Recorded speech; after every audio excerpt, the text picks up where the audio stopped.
Du 7 au 9 juin dernier, les dirigeants de 90 ONG de l'Europe, de la région du Maghreb et ceux de l'Afrique francophone subsaharienne et d'océan Indien se sont donné rendez-vous pour les 6e rencontres de l'Alliance des ligues francophones africaines et méditerranéennes contre le cancer, ALIAM en sigle.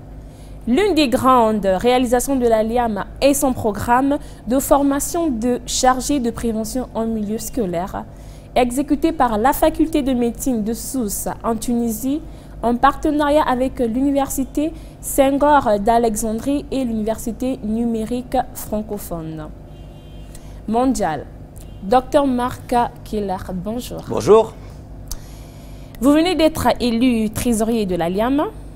De 2009 à 2016, vous avez été fondateur et coordinateur de cette organisation. Et à ce titre, vous avez piloté l'exécution du programme de formation de chargés de prévention en milieu scolaire. De quelle prévention parle-t-on, docteur? Il est évident qu'on parle de la prévention de l'un des plus gros fléaux actuellement, tueurs pratiquement, ce sont les maladies non transmissibles. Et il est évident qu'on se rend compte de plus en plus que ces maladies non transmissibles ont exactement les mêmes facteurs de risque. Les maladies non transmissibles, il s'agit des maladies cardiovasculaires, des maladies diabétiques, maladies respiratoires et du cancer. Donc on s'est rendu compte qu'ils ont pratiquement les mêmes facteurs de risque et il vaut mieux aller prévenir et aller sur ce terrain-là pour pouvoir élever des générations et expliquer pratiquement qu'est-ce qu'il ne faut pas faire et surtout comment avoir un changement de comportement dans ce cadre-là. Et donc, qu'est-ce qui justifie l'implication du milieu scolaire dans les programmes et des activités de prévention? Juste l'observation. Nous avons des populations, notre population est une population jeune. Je parle de population africaine, surtout subsaharienne, où on a pratiquement plus de la moitié de ces populations-là qui se trouvent dans les collèges et dans les écoles primaires. Du coup, on se retrouve dans une cible de choix pour pouvoir traiter, pour pouvoir enseigner surtout et prévenir de ces maladies-là. Pourquoi plus que jamais faut-il cibler le milieu scolaire pour le programme et des activités de prévention? Cibler les programmes scolaires et puis sur cette population jeune, c'est pour pouvoir premièrement changer les comportements, deuxièmement apprendre et donner une voie pour l'avenir pour ces jeunes-là et surtout éviter tous les problèmes qui peuvent être engendrés par les fléaux du tabagisme. Vous venez de parler du tabagisme. Aussi, promouvoir l'activité physique, la nutrition équilibrée, éviter l'obésité, éviter l'alcoolisme et la boisson alcoolisée pour ne pas tomber dans ce fléau-là, surtout ces maladies-là.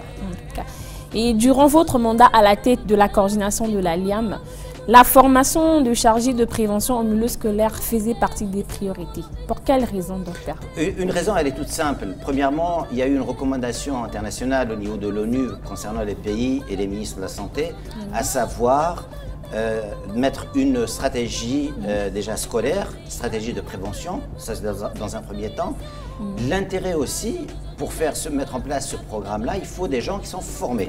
Et pour former les gens, c'est-à-dire aujourd'hui former des chargés de prévention qui peuvent aller dans les écoles, qui peuvent aussi promouvoir justement la santé et surtout qui peuvent donner des animations concernant la prévention contre le tabagisme, concernant ces maladies. Je reviens encore une fois et j'insiste sur le fait que ce sont les facteurs de risque communs aux 4 grandes pathologies et ce sont des facteurs de risque aujourd'hui évitables. On sait de plus en plus, les études montrent bien qu'on peut aujourd'hui éviter par exemple pratiquement 40% des cancers rien que laissant de côté le tabac, avoir une vie un peu plus saine entre guillemets et une activité physique. En tout cas, chers téléspectateurs, je vous demande d'être très attentifs aux propos du docteur Marc Keller. Ce sont des propos qui vont beaucoup nous aider, vous et moi. Alors, docteur, la Fondation Kalissa Ikama fait partie des premiers bénéficiaires de ce programme de formation des formateurs. Logiquement, l'ALIAM s'attend à des résultats. Et que pensez-vous de son approche qui consiste avant tout à baliser le terrain en créant un réseau d'écoles santé selon le principe de la charte d'Ottawa sur la promotion de la santé?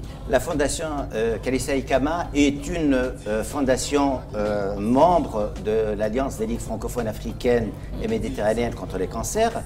À ce titre-là, elle a mis en place une stratégie, elle est une politique pratiquement ambitieuse dans le cadre de la prévention. Pour cela, il y a un des membres justement de la fondation qui a participé à cette formation. L'objectif de l'alliance, de l'ALIAM, donc cette alliance, c'est de mettre et implanter au niveau de toutes les associations, de toutes ces sociétés civiles, pour pouvoir aider les pouvoirs publics, mettre à disposition des bénévoles. En revanche, ces bénévoles et ces ressources humaines doivent être formés. Kalissa Ikama sur le Congo-Brazzaville est une fondation pionnière sur ce terrain-là qu'il va falloir aider, qu'il va falloir aussi soutenir, mais une fondation toute seule ne pourra jamais rien faire, comme aussi les institutions et un gouvernement seul ne pourra pas vraiment tout faire. L'idée aujourd'hui, c'est d'avoir une fondation pionnière, avoir des institutions encadrées par des universitaires, et elle aura tout le soutien pratiquement de tous pour que l'on puisse mettre en place un programme déjà de prévention, un programme de formation et bien sûr un programme scolaire avec la collaboration d'autres ministères. Il n'y a pas que la santé, parce qu'actuellement la santé demande l'intervention du ministère de la Santé, demande aussi l'intervention du ministère de l'Éducation, de la Recherche et pratiquement de tous les autres ministères, puisqu'on a vu tout à l'heure dans l'intervention de Ken, il ne s'agit pas seulement de la formation, il y a aussi des moyens financiers à mettre à disposition, il y a aussi des moyens de transport, il y a aussi un aménagement du territoire ou bien du terrain. À partir de ce point-là, si tout le monde peut aider, on peut combattre tous ces fléaux et on peut s'entraider dans ce cadre-là. Et c'est l'une des missions de nos associations membres au niveau de l'ALIAM. Et donc, Dr Marc est cancérologue? Effectivement. C'était vraiment un réel plaisir pour moi de vous recevoir sur ce plateau, Dr Marc. J'espère vous revoir très bientôt, même si vous rentrez chez vous.